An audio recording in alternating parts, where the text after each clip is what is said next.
Greetings all, I'm Tiger Feather, and I have not forgotten about this channel. I just tend to have it on the back burner, so I don't do a lot with it frequently, even though I'd really like to, honestly. But anyway, here we are. It is what it is. I was gonna do a speed paint of a recent image I made, only to find out that OBS, although it did save the recording, my computer isn't allowing the recording to actually be seen.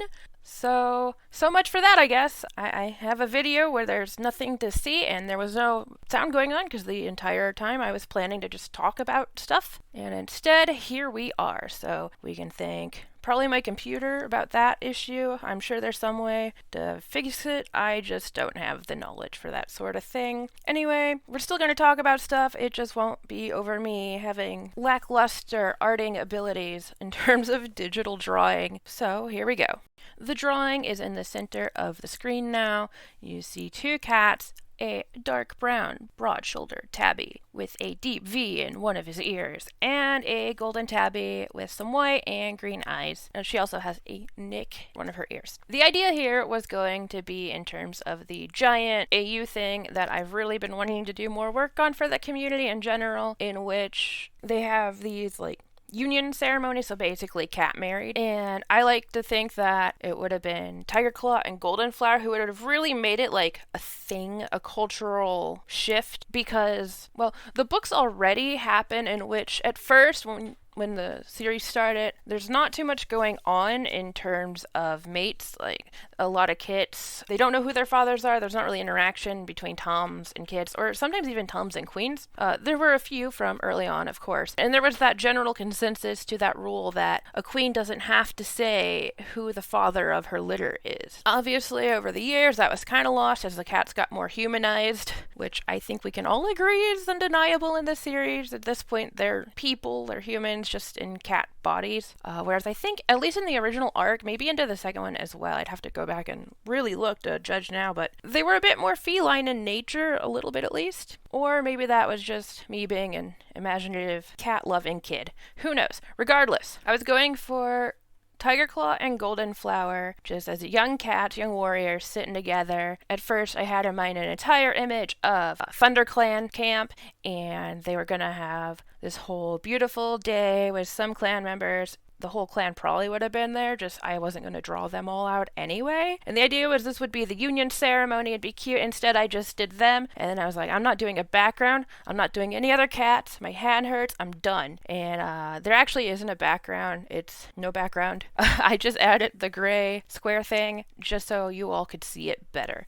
And I am aware there are certain things, like when I was erasing the pieces from their ears, the erasing did not go nearly as well as I had hoped. It's fine. I'm still learning GIMP or whatever, so whatever. And yes, after the fact, I did notice that Golden Flower only has 3 legs. I'm not going back and fixing it. It is what it is now. I will say, I did give Golden Flower green eyes because I think canonically it's Lionheart who has green eyes and Golden Flower has yellow eyes. However, I headcanoned it as the opposite, the other way around, where Golden Flower had green eyes and Lionheart, it was the one who had the yellow eyes of the two. When doing this drawing, I also forgot that I had access to the designs for this AU on my current computer, and so I didn't even go looking for them. I was like, oh yeah, I don't have access to those right now. I won't use them. I'll just do it this way. And clearly they do not match my AU designs as are shown on the right, but oh well. Now, in terms of the AU, the cultural movement that Tiger Claw and Golden Flower would kind of be leading in this sort of thing, where they're really making the union ceremonies more popular among their clanmates, and eventually, in theory, it would spread outside the clans maybe too a bit, is that Tiger Claw, one of our earliest devoted fathers in the series in general, Tiger Claw was born to Leopardfoot and Pine Star.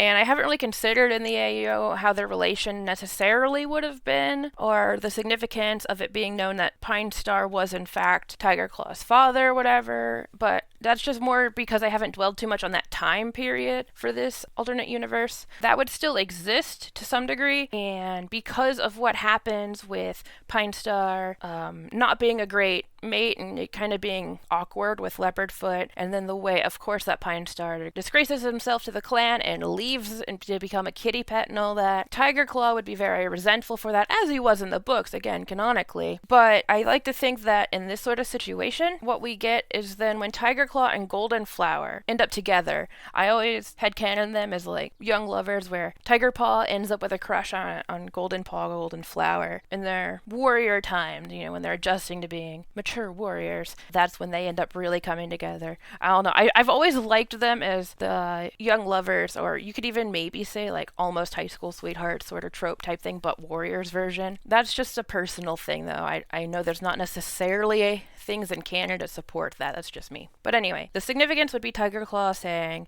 I'm not going to do what my father did to me and my mother, and I'm going to have my mate, I'm going to adore her, and our kittens, and I will be there for them. We will be strong, we'll be a family, we will make ThunderClan strong. This would be something that would lead into him being even more popular among the clan as a potential future leader of the clan. And I will say, I haven't determined yet if Tiger Claw is going to end up being potentially better or worse in terms of alignment, I suppose you could say, or if he's going to be like, I don't know.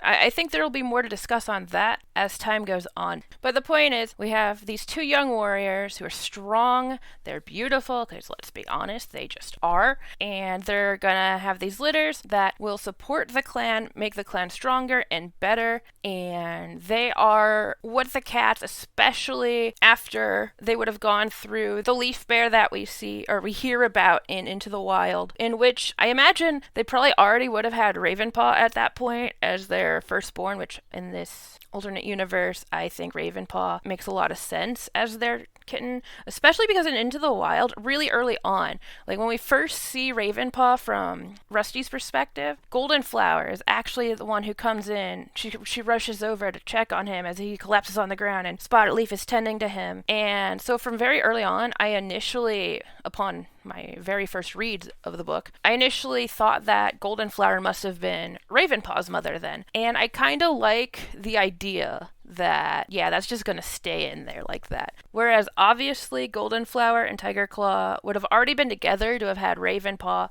and to be a couple and whatnot. I'm thinking especially after that intense leaf bear where Blue Star's like, we've never had so few apprentices in the den, we need more kits, etc. So many have died. That's when Tiger Claw is like, Toms, we need to really support our queens, devote ourselves to them, and our kittens, we need to be fathers, guys. We need to step it up, because if we don't take proper care of them, better care of them, our clan is gonna fall apart, because what is a clan but a giant family? So let's do it. Let's get on it. Come on. And that would kind of rally up some of the other younger Toms we see and bring them all together. That would make this more of a trend of having these union ceremonies, where in the past in the clans, in theory, it would have been more like a cutesy little thing that some who are like super sappy, sweet, lovebirds or whatever, they would do. And yeah, cute, but not essential. Most cats probably wouldn't bother with it necessarily or put too much weight on it. And I think this would be like a cultural touchstone for ThunderClan and maybe the clans in general, where Tiger Claw's like, no, we need to implement this more of a thing because it's going to be better for the clans, because look what Pine Star did to me and my mother.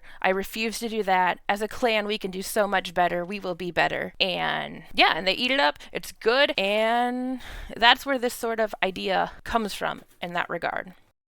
Lately, I've been toying around with what particular style, I suppose you could say, for digital drawing I want to use when I make cat characters and whatnot.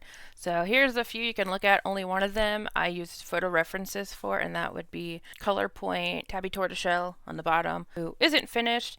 You can see I also tried various other like sketchy type things, as well as how I used to draw digitally, and even more, I guess you'd call it pixel art, which I like the best, honestly, even though it always ends up super tiny. I used to play around in MS Paint all the time, and I tend to really enjoy doing that sort of art, I guess you could say, when I'm working on a computer. Regardless, I'm going to let those linger on screen for a little bit, much to my embarrassment, while I discuss a couple other things I've just kind of been thinking about in terms of this AU. I remember in the documents that I still haven't brought over to my current computer since getting a new one, there were a couple things I really wanted to make important, I guess you could say, for the clans, each on their own. One of those things would have been how they each would have had their own sort of singing styles. They would have had their own little battle cries or war chants, however you want to say it. Perhaps they would even have little hums, or like in the nursery or whatever, maybe the medicine cats and leaders and certain other cats would have hymns, you could even say, when they're trying to reach Star Clan or things like that. And I think each clan would probably have its own style of making music. I do think there's something to consider in not only how the different clans would have sort of different anatomy that's more or less accurate to the clan, but also that it would change how they would tend to sound when like singing. They would each have kind of their unique sound by nature of how the clan tends to be physically, as well as their own styles as well. You figure, for example, Wind Clan would usually be something more